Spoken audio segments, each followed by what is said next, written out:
session, how branded entertainment is reshaping media and storytelling. As traditional advertising, as you know, is losing its grip in a world of free or ad-free streaming and on-demand culture, brands are being challenged today to think as storytellers rather than salespeople. In this session, we will try, me and my guest, Mr. Barbaros, CetinmatciFounder, right? Thank you. Welcome. Thank you. I'm happy that you're joining us. Thank you very much for that. So we will try to explore how this shift is transforming the way content is created, funded, and explored or experienced by audiences worldwide. So let's start. Mr. Barbaros, first of all, are branded entertainment budgets becoming a core part of media plans, or are they still treated as nice to have experiments? I can just give the experiences going back to, let's say, 10 years ago. Maybe it was kind of an alternative tool for the marketing policies of the big brands.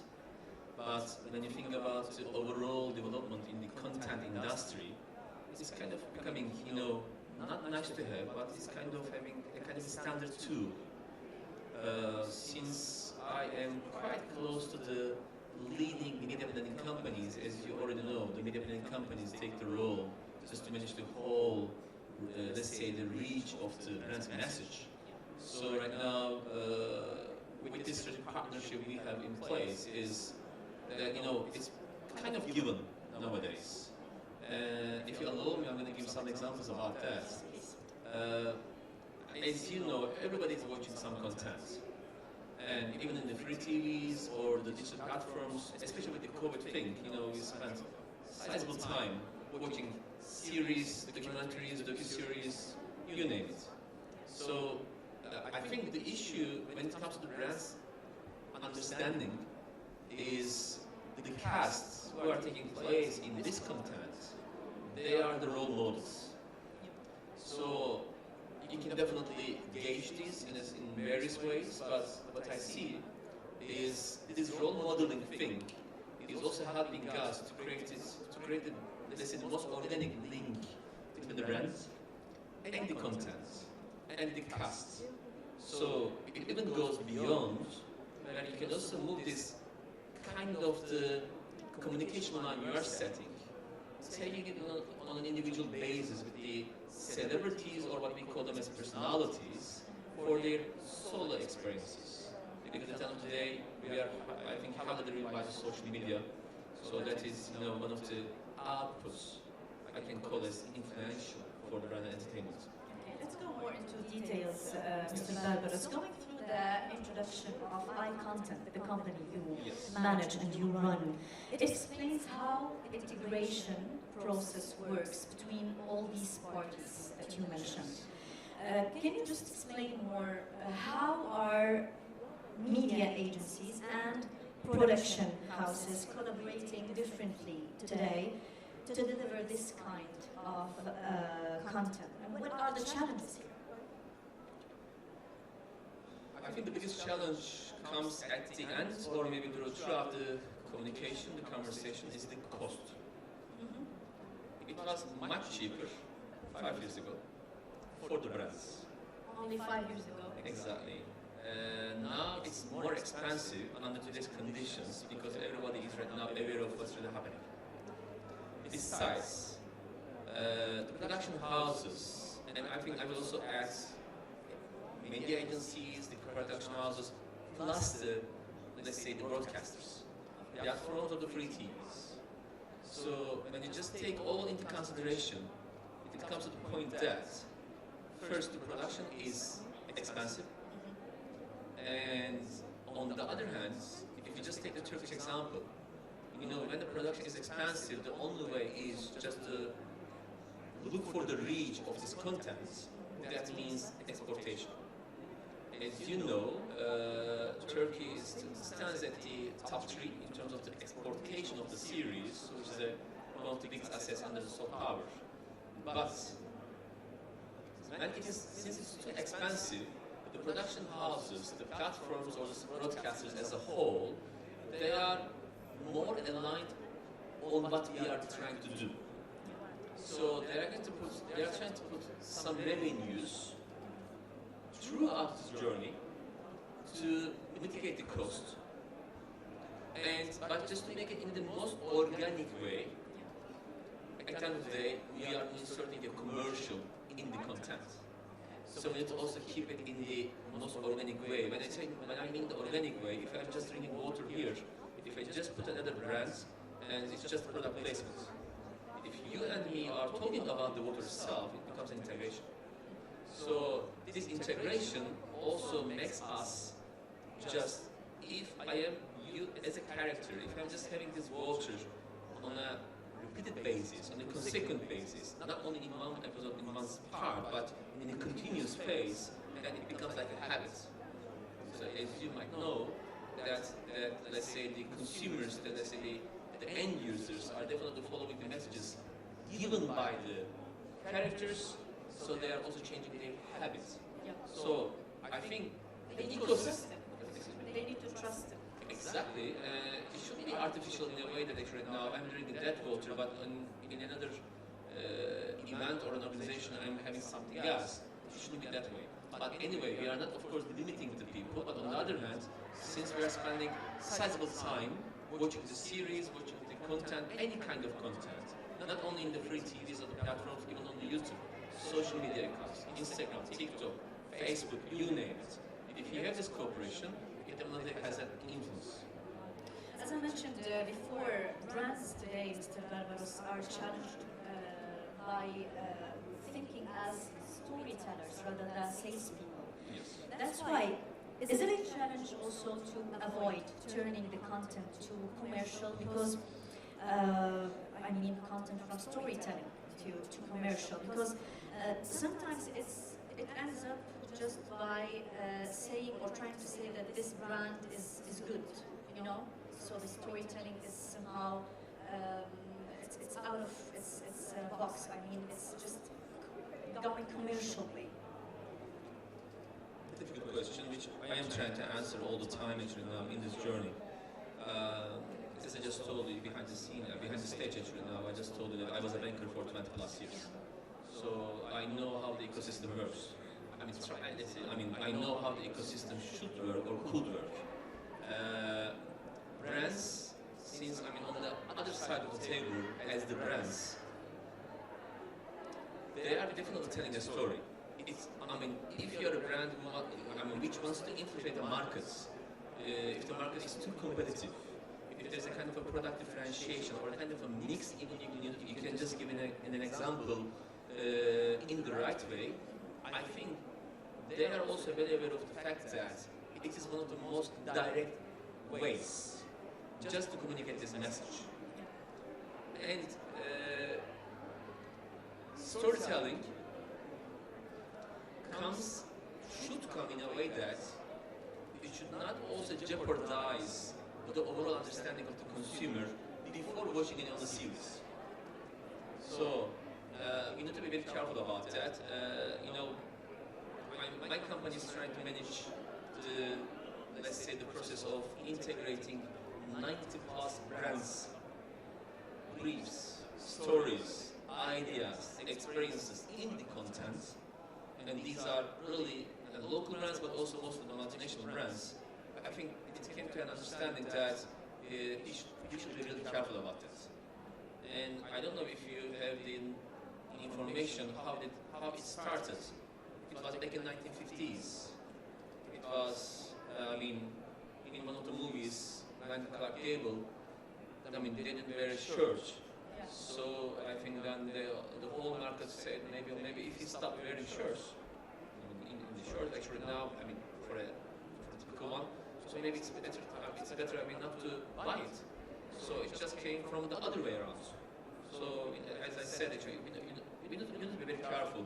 And plus, I think for the brands right now, when it comes to storytelling, it's more and more attached to social responsibility as well. So it's not just serving something, showing something, but you need to also express something about the benefit of it for the I mean, for the common sense, for the public, for the community. Yeah. Let's talk more about the consumers themselves. In today's saturated media landscape, where audiences, as we know, are scattered on various platforms, how do you ensure here that branded content still breaks through all this noise? It's not possible at 100%, but you know, even we are doing some math under this creative industry. For the platform, let's say, for the consumers who watch the platforms the most, of course, these people are the main shoppers. If it comes to a free TV, so you definitely go for the whole community. But for the brands just to deploy their messages on the platforms only, or just going for the, let's say, the free TVs, it's kind of a point should be considered under the marketing strategy. And I think, you know, we are also working with the big umbrellas. I mean, when you think about the big umbrellas, they have some brands kind of customized in a way that actually now we are not going to propose the free TV one, mostly on the platforms, but there are also some brands under the same umbrella which really target the mass market. So I think it definitely depends on how the brand looks for it, and the brands are not alone in this. Sometimes the content directs them.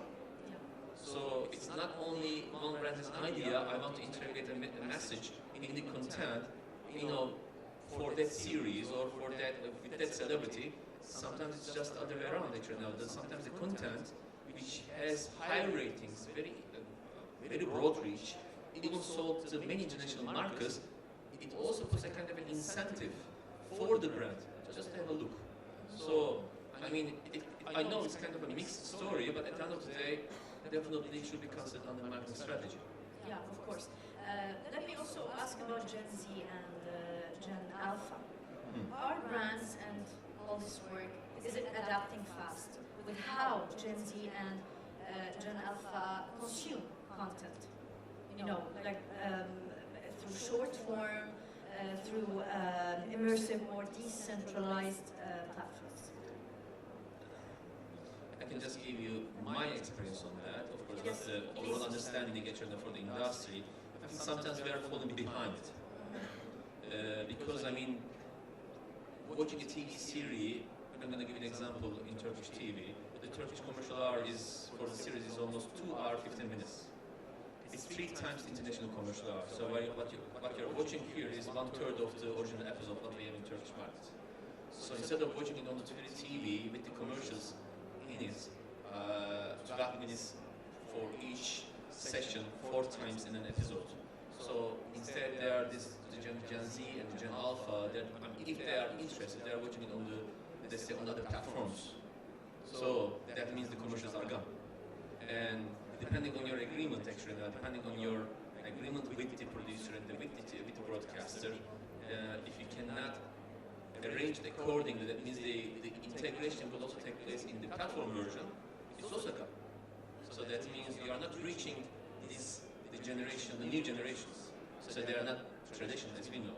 But I think the style strategy or integrating something in a content in the platforms there, since they are all the social media accounts. I mean, the various areas, the venues they can reach.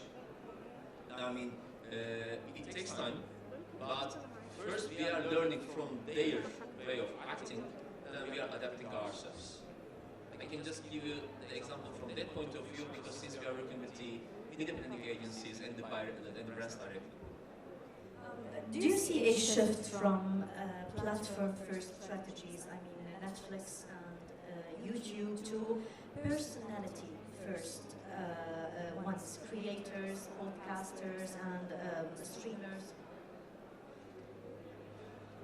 I think it's no. Right now we are having lots of asset classes in one portfolio. So the typical names right now you said so are not seen to be the only platforms from now on, and it wasn't the case also yesterday. So right now we see lots of people creating their own content and trying to produce it in, let's say, in the ways that can have a reach not to be linked to the platforms or the free TVs only, but through their own network. So it definitely changed the picture. So I think personalized, yes, but when it comes to the point which is discussed heavily nowadays, you need to have the free TVs first. Then, because you need the free TVs for the reach. Then you can definitely go for the platforms. And where the first venue is mostly for the cast, producers, and the broadcasters. And when it comes to the platforms, of course, then you are definitely targeting a segmented clientele, I would say. But when it comes to, let's say, the personalized issue, I would believe that means it's more on the cast or let's say the teams working under a production. So it's not the whole corporate view as you had in the first two. No. With creators becoming now, Mr. Barbaros, their own ecosystems, I mean influencers in the first place, are brands better off investing in influencer-led content rather than traditional storytelling? I don't want to falsify myself, but I mean, the way actually I understood is, it depends on the purpose. Actually, as I said, if you're a brand in a mass market, you can definitely go for the influencers, which I don't even put my foot in because I don't understand that environment. But what I do, I have lots of brand partnerships for the celebrities and the personalities. Because my idea, maybe it's not the right answer for your question, but I will just come to that quickly. My idea is just to have it in a 360 way. So if there's a celebrity or a personality in place, if there's a kind of a brand partnership you have just created, you can just take it to a content afterwards. You can also take a further step on screen or behind the scenes. You can definitely create a kind of a journey. I see the influencer market as a kind of a short-term approach, but it is in effect huge. But just to make it sustainable, big question mark. Because it's not that easy to create a story around an influencer, which might take longer time. But I definitely show full respect. I totally admire what they are doing. But as I said, unfortunately, my expertise is not relying in that field. But I'm aware of what's happening over there. Definitely. As you know, Mr. Barbaros, and also for everyone in the audience, we cannot have this conversation without asking about the role of artificial intelligence. Yes. So how is generative AI changing the game for branded entertainment today? It's going to make the life easier because, of course, it's not only by myself. I'm just working with my, the colleagues, a huge group. So right now we are spending sizable time just to understand the brand's message in the right way. Right way takes time. And on the other hand, also to find the right fits in the content. I think when I was a speaker 2 or 3 years ago in the same forum, I was just asked to tell something about the AI, so that I'm going to use the same example here. I'm going to repeat myself, but I'm sorry for that. What? Thank you. What I can just tell you, first, it definitely gives you the time saving and the saving in the man hours. But it's not only about the real man hours, but it's also about, let's say, the time you're also spending on the creative parts. What we are doing and what we are also trying to do more and more is, if we're going to integrate a brand message in a content, right now, the system helps us just to go over the previous episodes, to find the most organic way of integrating the brand's message with the lines, already a kind of a pre-prepared script by the AI. So that means that gives you a place where the brand's message is correctly integrated and brand is happy with that, producer is happy with that, and also the broadcaster is happy with that, and also, of course, we are happy with that. But you should definitely have a final look to understand the spirit about that. It shouldn't be that mechanical. Sometimes the output is that mechanical, but you need to also, again, retest it with the scriptwriter, with the producer, with the broadcaster. Would AI have a role in the future in content itself, creating content? I think it already started, but as I said, it's going to take some time. Content. Would it trust AI for script writing? On one side, yes. But on the other side, I think we need to go back to the same question. Is it going to give the right message in the right manner? So it also depends on that. It's not just making a presentation. Don't forget that when you're watching the TV series, you're also trying to be part of the emotion which is created there. So I think that's also another question we need to bear in mind. But AI should be used in the right way. Yeah, this is the most important message, I believe. Let's talk about the future a little bit, about branded entertainment. What's next, Mr. Barbaros, in your opinion? Will branded entertainment continue to grow, in your opinion, or will audience fatigue maybe push back against brand intrusion in storytelling? In some of the countries, let's say the product placement or scenario integration are banned. In most of the countries, it's doable. Can you give us examples? I mean, maybe they're going to change the legislation very quickly. Okay. Let me just keep Let's not talk about it. I mean, we can definitely estimate, some of the European countries. Okay. But because they are trying to be very careful about the messages, subliminal messages actually now given to the audience. But branded entertainment in the future, I think we're going to see more examples about the branded content.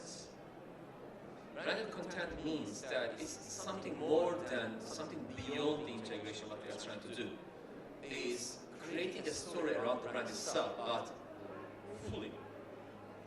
So I think if it's a part of, let's say, 45 to 60 seconds in a series of 45 minutes or 135 minutes actually for our example, I think when it comes to the branded content, that means there will be maybe the full episode. You're going to see a story with two characters around it and almost making it visible for the next 10 or 15 minutes. So I think we're going to have lots of short versions of what we are doing right now. We are already seeing them. And I think I don't see a big problem I don't see there's a big risk actually for the audience to get rid of what we are really trying to do. I mean, if you are careful enough, if it becomes too artificial, you're going to have all the opposition in front of you. By the way, when you see the comments for all the shared videos in the stories or the posts on the reels or in the other platforms way of the assets, I mean, we are well aware of the fact that 2/3 is negative. So it's never going to change. I don't see any examples. I really like this integration a lot by 100%. There's no example for that. So we are aware of that. So that's also the reason we are also trying to find more clever ways, just to host it in the most organic way. If you had to bet on one trend that will shape branded content in the future or over maybe the next 2 years, what would that be? I think the reach of the influencers, celebrities, personalities, I will definitely rely on the fact that that trend is very important, because even though the content has a big effect, I think who is really making it visible for us, they're also very important. I'm not only talking about the cast itself, I'm also talking about the whole production team. Because as you know, the knowledge is expensive. So to reach the right information, it takes time and effort. Sometimes it also takes money. But just to use that time in the most efficient way should also include that who is going to convey this message. Is it going to be the content, or is it the, let's say, the people who are trying this content, as I said, it's visible for us?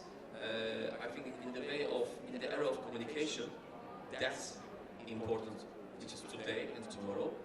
And I think, that should be the trend I can just define as, definitely have put an eye what's really happening in the content industry. If you could give one piece of advice to a brand venturing into branded entertainment, okay, and for the first time, of course, what would be? 8 years ago, we were spending really, much more time compared to today to convince the brands that it is the right way. So now, as I said, just at the beginning of this session, it's kind of given. My advice would be is when they define the strategies, let's say the marketing strategies, I would also recommend them to also allocate some time for the communication way of it. And this communication is not just make it visible on the walls, on the screens, just put the commercials. It doesn't work that way. Because if it's a commercial on the wall, so then you see it once. If the brand is like you, maybe you see it twice. If it's on your way to home, I'm talking about out of home. If you are watching TV series, if you just watch the commercial, if you didn't change the channel or if you just didn't go for another platform, that is also another luck. But what we are trying to do for the branded content or the branded, let's say the integration piece, is we are trying to make it just to show it repeatedly. So that means you have limited ways to escape from it.